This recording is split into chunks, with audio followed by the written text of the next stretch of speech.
Lo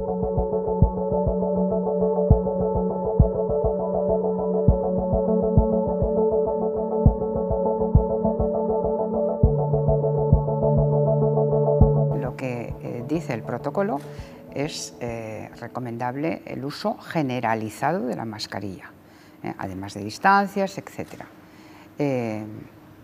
Obviamente, todas estas medidas son aplicables y serán aplicadas a los casi 30.000 centros públicos que hay en España y que tienen distintos espacios y que, bueno, obviamente entra dentro de la sensatez del profesorado, que son profesionales, el posibilitar que en un momento determinado de apertura de ventanas se pueda llegar a descansar.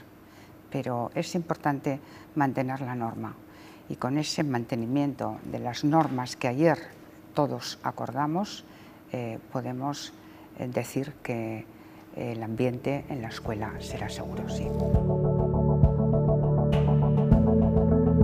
Siempre es mejor contratar más profesores, evidentemente, es decir, pero para eso precisamente hemos puesto los recursos que hemos puesto a disposición de las comunidades, los 2.000 millones de esa partida de 16.000 millones, para que se contraten nuevos profesores, para que se adapten los espacios de los centros. Hay pequeñas obras que pueden hacerse y que mejoran las distancias entre los alumnos. Pero esta contratación de nuevos profesores que hemos computado en 30.000 nuevos efectivos, y que serán más porque habrá necesidad de sustituciones, y que serán más también porque vamos a abrir 60.000 nuevas plazas en formación profesional. Por tanto, una cuestión es la contratación que se va a hacer estrictamente al amparo de los fondos COVID, y otra la que se hará al amparo del plan de FP. Pero vamos a contar con más profesionales en los centros, y esa mayor cuantía de profesionales en los centros rebajará las ratios por la vía de los hechos. Yo creo que tenemos tiempo, quiero decir que efectivamente el cómo vamos a atender a las familias está en función de las conversaciones que pueda tener el Ministerio de Trabajo en el ámbito social, es decir, en la mesa de diálogo social, el Ministerio de Inclusión también, el Ministerio de Sanidad, cuando se trate de baja laboral o baja médica, ¿no? Pero hay muchas propuestas encima de la mesa. Lo que no va a hacer este gobierno es abandonar a las familias a su suerte. Es decir, el gobierno, si algo ha puesto de manifiesto y ha demostrado desde el comienzo de la pandemia, es que ha estado muy atento, poniendo encima de la mesa medidas sociales muy importantes para responder a las necesidades de las familias. Y esta vez lo hará también. La función estricta del sistema educativo es la educación. Y si algo se ha demostrado en la pandemia es que la escuela es insustituible y que los resultados de la presencialidad son insustituibles también. Esto se ha demostrado, pero también se ha puesto de manifiesto otra cosa, y es que las familias necesitan a la escuela para la conciliación. Es una función no propiamente específica, no es específica de la escuela, pero la sociedad tal y como está organizada se la atribuye, y por lo tanto la escuela también ejerce esa función.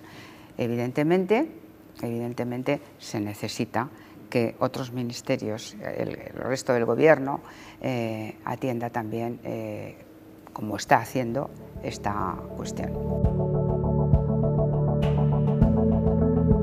Nosotros queremos presencialidad, y si hay que priorizar la presencialidad la queremos para todos los grupos y niveles, pero si hay que priorizarla, desde luego infantil, primaria y hasta segundo de secundaria, es decir, hasta los 14 años, han de permanecer en los espacios del centro, porque son los alumnos que más dificultades tienen para estar trabajando online en casa.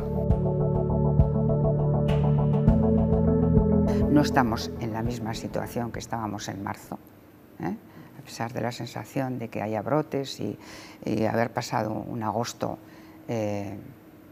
muy negativo a este respecto. A pesar de esto, no estamos en la misma situación. Sabemos más de la pandemia, sabemos más del comportamiento, tenemos más evidencia científica y además vamos a tener precisamente herramientas para evitarlo.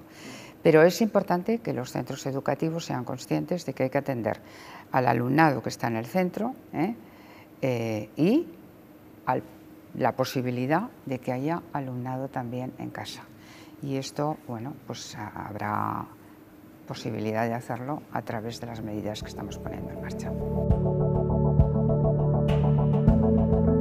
Tenemos que contar con la responsabilidad colectiva, porque si nosotros estamos controlando la estanqueidad de un grupo de convivencia entre los pequeños, pero a la salida del colegio lo llevan a un parque público y se vuelve a juntar y se junta con otros grupos que no son de su grupo convivencial o de su burbuja, pues en fin, el efecto será muy limitado. Aunque sabemos hoy que realmente los niños de infantil y primaria no son los súper contagiadores, no son los super diseminadores del virus. Es decir, tenemos mucha más evidencia científica que la que teníamos. Pensamos que no van a ser necesarias las medidas coercitivas, digo, a este punto de la historia, evidentemente. Es decir, yo creo que la sociedad española no es la sociedad americana de una determinada parcela de la sociedad americana que es más propicia a generar plataformas, etcétera. Yo creo que somos más europeos y no, esto no se va a producir, pero bueno, lo veremos. Lo que sí hemos de recordar a las familias es que la educación es un derecho del alumno. No es un derecho de los padres, es un derecho del alumno, de la alumna, es un derecho individual y es un derecho fundamental, el derecho a ser educado. Es una obligación de los poderes públicos el que ese derecho, evidentemente, se satisfaga y que de 6 a 16 años es enseñanza obligatoria. Y yo creo que las familias españolas van a responder a esto de manera satisfactoria.